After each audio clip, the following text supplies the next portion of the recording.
It's very simple. This is what I believe, and I'm willing to die for it. Period. It's that simple. You can't be scared to die for the truth. The truth is the only thing that's ever going to be constant. The only thing that I see that is distinctly different about me is I'm not afraid to die on a treadmill. You might have more talent than me, you might be smarter than me, but if we get on the treadmill together, there's two things. You're getting off first, or I'm gonna die. It's really that simple. You're not going to outwork me. It's such a simple, basic concept.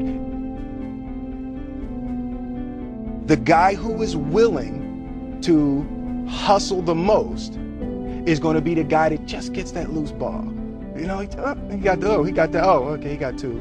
Ooh, God, he hustled, he grabbed that one. That was going to be out of bounds, but he saved it back in. It's like the commodity that I see the majority of people who aren't getting the places they want or aren't achieving the things that they want in this business is strictly based on hustle. It's strictly based on being outworked. It's strictly based on missing crucial opportunities. I say all the time, if you stay ready, you ain't got to get ready. Greatness is not this wonderful, esoteric, elusive, God-like feature that only the special among us will ever taste. You know, it's something that truly exists in all of us. I want to do good. Yeah. I want the world to be better because I was here. I want my life, I want my work, my family, I want it to mean something. And it's like, it has, if you are not making someone else's life better, then you're wasting your time. You know, like your life will become better by making other lives better. The first step before anybody else in the world believes it is you have to believe it. There's no reason to have a plan B because it distracts from plan A. I realize that to have the level of success that I want to have, it's difficult to spread it out and do multiple things. It takes such a desperate, obsessive focus. You really got to focus with all of your fiber and all of your heart and all of your creativity.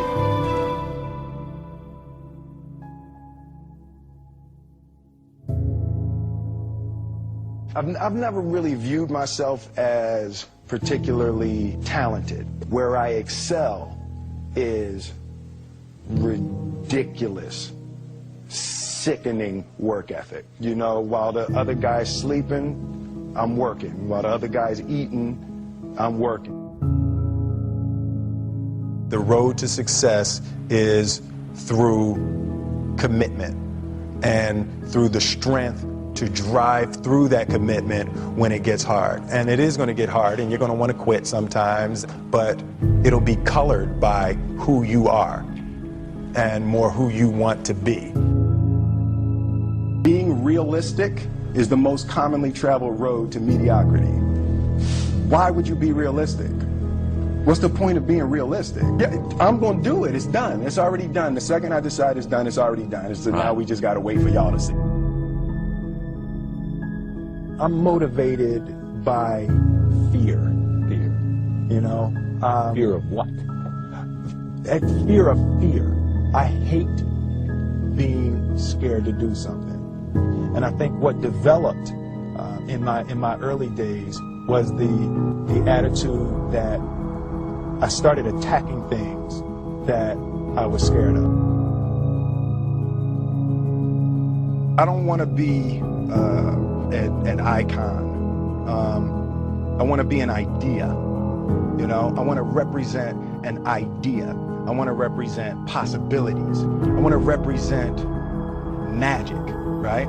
That you're in a universe and 2 plus 2 equals 4. 2 plus 2 only equals 4 if you accept that 2 plus 2 equals 4. 2 plus 2 is going to be what I want it to be, you know. And there's a redemptive power that making a choice has, you know, rather than feeling like you're at effect to all the things that are happening. Make a choice. Like, you just decide what it's going to be, who you're going to be, how you're going to do it. Just decide. And then from that point, the universe is going to get out your way. It's like, it's water. It wants to move and go around stuff, you know. So for me, I want to represent possibilities. I want to represent the idea that you really can make what you want. And, you know, if you're going to be here, then there's a necessity to make a difference. I feel very strongly that we are who we choose to be. As a child, my parents always told me you could be whatever you want to be. You could do whatever you want to do. And, you know, that office, that position, the highest office on the face of the earth, it was something I heard my parents saying it, but I didn't totally believe it. Yet I went out in the world and I carried myself and I held my head high and I stood there and I looked people in their eyes and I talked to people as if I was deserving of everything that this planet has to offer.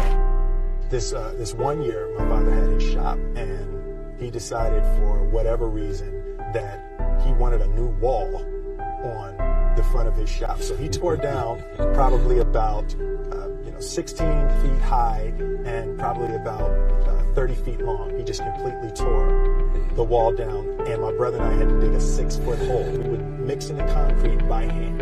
We were building this wall for a year and a half. Every day after school, we would come and mix in concrete, putting big holes, doing it, and it was just myself and my little brother.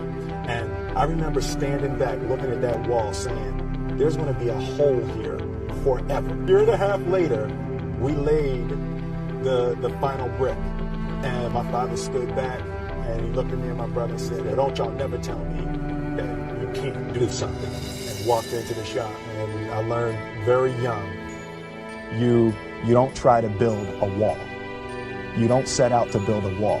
You don't say, I'm going to build the biggest, baddest, greatest wall that's ever been built.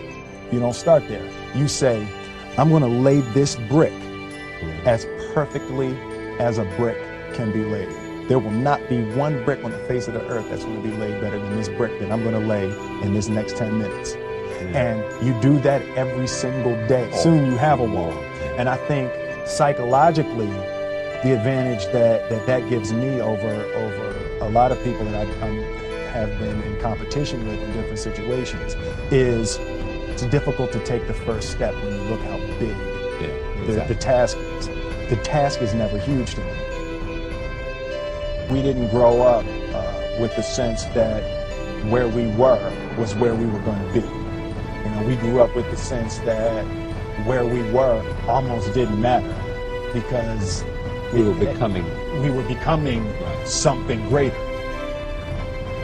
The greatest thing in my career has been the constant commitment to putting something in the world of value, not putting something in the world that makes me look hot, you know.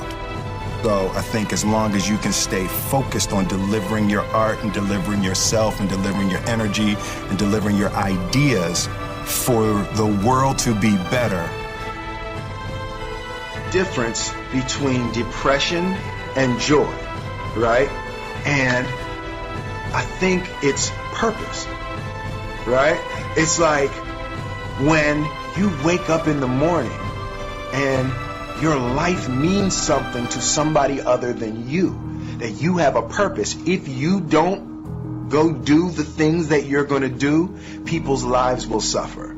And I think that kind of purpose, that like to live in service, not to you, but to live in service to humanity, to live in service to your family, to live in service to your church, to your city, to your country, to the world. Living in service is that, I feel like that is the purest form of joy.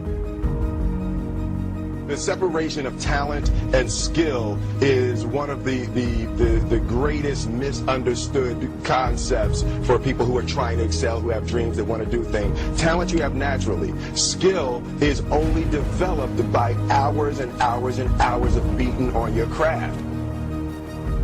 He who says he can and he who says he can't are both usually right. And I want you to keep in your heart, just know that you can.